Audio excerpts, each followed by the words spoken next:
up, guys? Andrew Kino with Pistol Chronicles.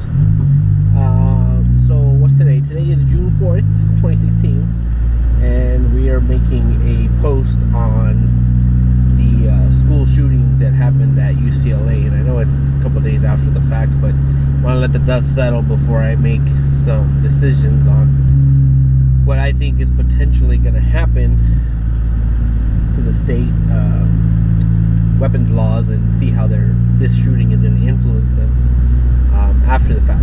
So let's take a couple things into consideration. First off, before this incident happened, before the shooting happened, there were probably maybe five anti-gun bills that were already being shoved through the assembly. In fact, a lot of those laws were being pushed through the state assembly via environmental bills, protection bills, protecting against smog, emissions, lead, that type of stuff.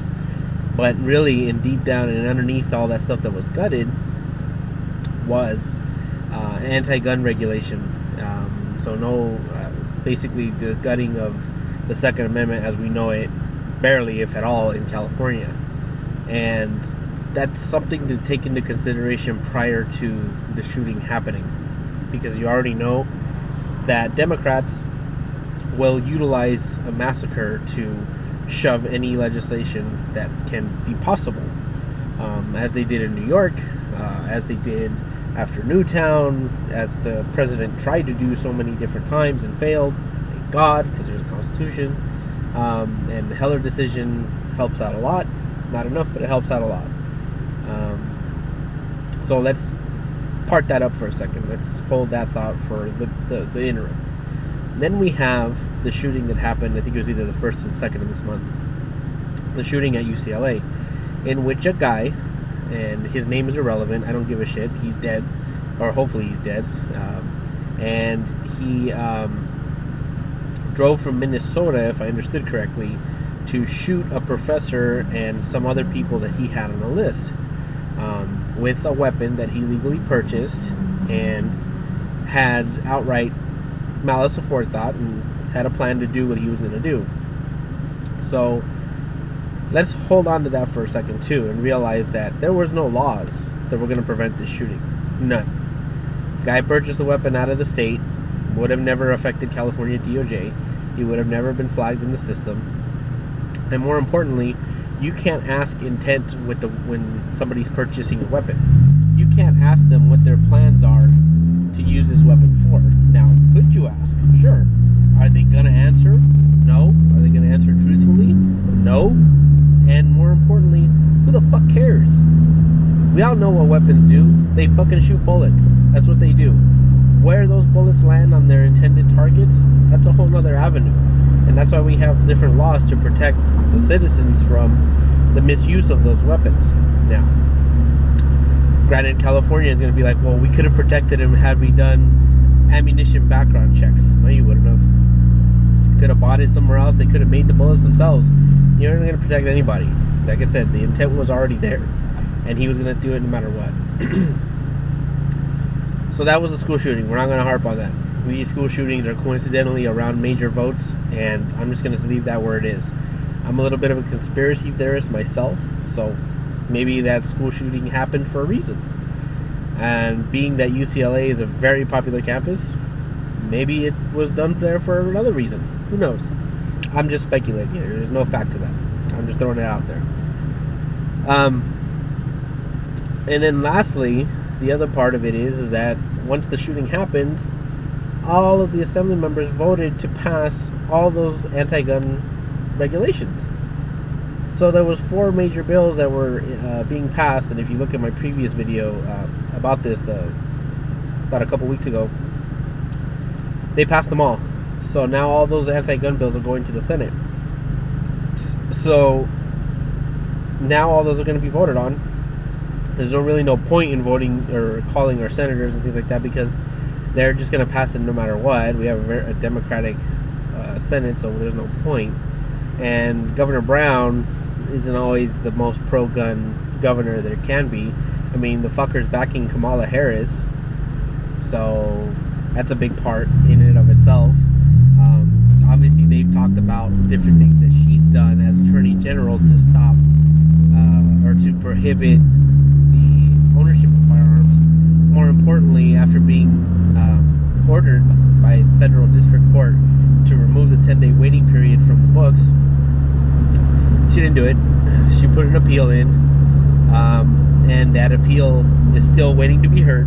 And in the meanwhile, there's a stay on that law. And we covered this again in another previous post. But the fact of the matter is, California legislation is being made without any constitutional merit. They're just shoving it through. They flat out, people like Kevin DeLeon, who's an asshole himself, is basically saying, fuck it, we're just going to pass any bill we want, and it's going to pass, and we'll leave it up to the citizens to fight it in court to see if it's ruled unconstitutional. I'm not quoting him, I'm just saying that's what the agenda is, and that's what's being happening. So, here we are as constituents, and where's that going to leave us this time next year? Say these bills pass and everything gets signed January 1st. Where does that leave us? Are we going to surrender our weapons? No. I sure shit am not. Are we going to rebel? Likely not. Nobody wants to kill people over some type of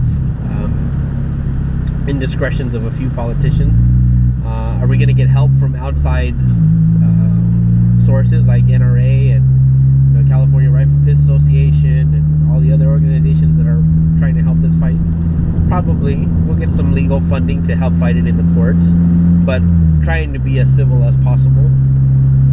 And I'm not trying to incite a rebellion or a riot or things like that, because I know that some asshole politician might see this video and be like, oh, well, he's trying to motivate people to do bad things and use their weapons in the wrong reasons. That's not the case.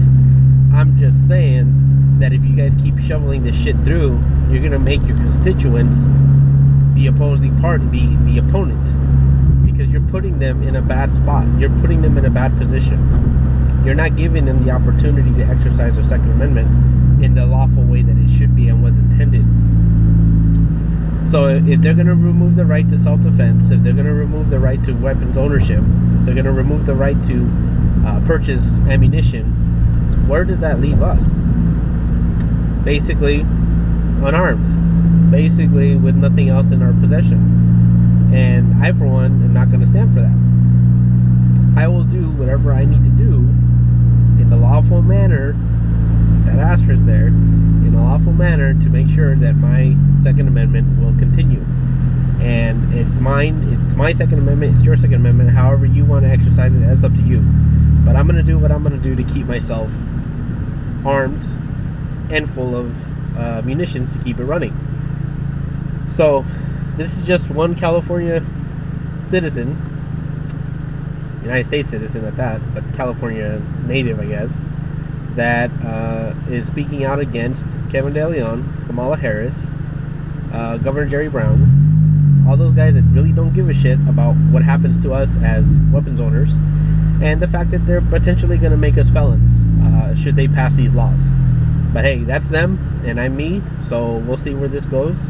But as of June of 2016, that's where the agenda is going.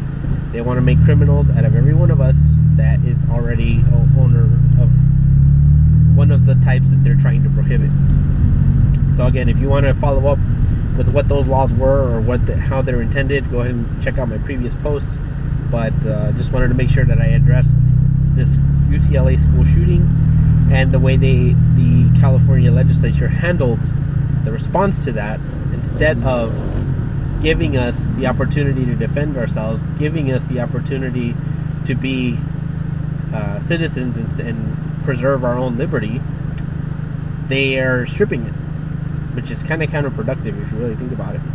You know, you only have so many police officers, you only have so many National Guardsmen to protect certain areas. Why wouldn't you trust your populace? If the citizen has not committed no wrong, why would you not trust him? What reason do you have not to trust them at that point? I mean, granted, I'm saying that in the purest sense of the idea, the concept of trusting your constituents, but somewhere along the line, and I'm sure people can list many reasons as to why this is, but politicians really just don't serve the people in California at all anymore. They must have, or have been convinced at some point, that they know what's better for me than I do. And that's a little disheartening. Well, no, it's greatly disheartening. And it really just shows that they're going to push their agenda no matter what.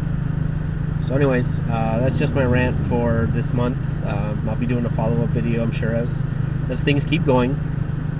NRA ILA, make sure you join and donate. They're doing a fantastic job of keeping us aware of what's going on with this. They do have lobbyists on the ground fighting these bills, but we're overwhelmed, and it's going to take a little bit of time to fight this stuff. So anyways, we'll keep focused and see what's going on in the next couple months. Thanks.